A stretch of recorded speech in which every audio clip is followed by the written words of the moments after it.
जय माताजी मित्रों, सौ प्रथम तो मारा दरेक मित्रों ने दिवाळी ની ખૂબ સારી શુભકામના। અને મિત્રો આજે દિવાળી તો છે જ તે, પણ સાથે એક સરસ મજાનો આજે એક સંયોગ છે, કારણ કે આજે સોમવતી અમાસ છે। તો મિત્રો સોમવતી અમાસના દિવસે આજે હું અને મારો દીકરો બે આપણા સ્થળ ઉપર આવ્યા અને મિત્રો આજે એક આ સરસ મજાનું પીપળાનું વૃક્ષ છે। તો આ પીપળાના વૃક્ષને સોમવતી અમાસ અને દિવાળી બંને ભેગું છે, તો હું અહીંયા પાણી પાવા આવ્યો છું।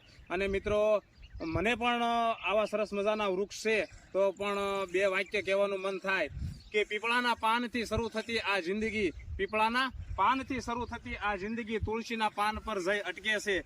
અને આ બંને વચ્ચે આપણું જીવન પણ ખૂબ ભટકે છે। અને જો પૂંજાય પાન બીલીપત્ર, અને જો પૂંજાય પાન બીલીપત્ર, તો આપણું જીવન મહાદેવના શરણે જઈ અટકે છે। તો મિત્રો સારા કાર્યો કરવા હોય તો સારું વ્યક્તિત્વ જોવે અને સારા વિચાર જોવે, અને સારા વિચાર સાથે મિત્રો અમારી ટીમ અહીંયા સરસ મજાની સેવા કરી રહી છે। તો અમારી સેવાને સહકાર આપો અને અમારા સેવાના વિડીયો ખૂબ શેર કરો, ખૂબ લાઇક કરો અને અમને કોમેન્ટ કરો।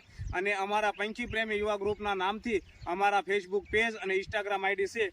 તો મિત્રો ખૂબ અમારા સેવાના વિડીયો શેર કરો, જેથી કરી અમારા સેવાના વિડીયો સૌપ્રથમ તમને બતાય અને કોમેન્ટમાં પણ અમને સરસ મજાના સારા સારા અમને સ્વદેશ આપો અને અમને કોમેન્ટમાં માર્ગદર્શન આપો કે તમે તમારા સ્થળ ઉપર આવા સરસ મજાના સેવા કાર્યો કરી શકો।